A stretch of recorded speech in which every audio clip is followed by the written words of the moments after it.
जीवनातील आनंदाचा क्षण मानल्या जाणाऱ्या लग्न सोहळ्यानंतर अवघ्या काही तासातच कुटुंबीय शोक सागरात बुडाल्याची हृदयद्रावक घटना माळशिरस तालुक्यातील बाभुळगाव येथील पराडे गळगुंडे कुटुंबीयांसोबत घडली आहे।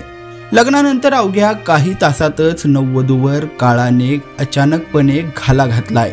नववधू जानकी बाळासाहेब गळगुंडे हिच्या अकस्मात मृत्यूने सर्वत्र हळहळ व्यक्त होतीये।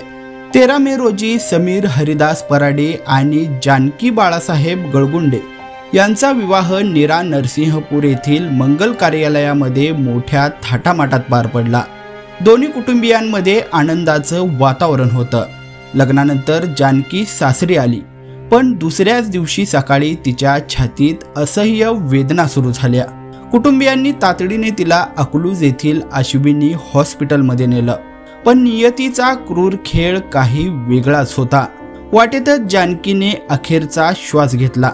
हृदयविकाराच्या तीव्र झटक्याने तिचा जीव गेलाय। या धक्कादायक घटनेमुळे सासरचे आणि माहेरचे हे दोन्ही कुटुंबीय मात्र कोलमडून पडले आहेत। या कुटुंबियांचं आनंदाचं स्वप्न भंगलंय आणि सर्वत्र शोककळा पसरली आहे। बाभुळ गावात शोकाकुल वातावरणात जानकीवर अंतिम संस्कार करण्यात आले आहेत। तिच्या जाण्याने गावभर हृदय पिळवटून टाकणारी शांतता मात्र पसरलेली होती।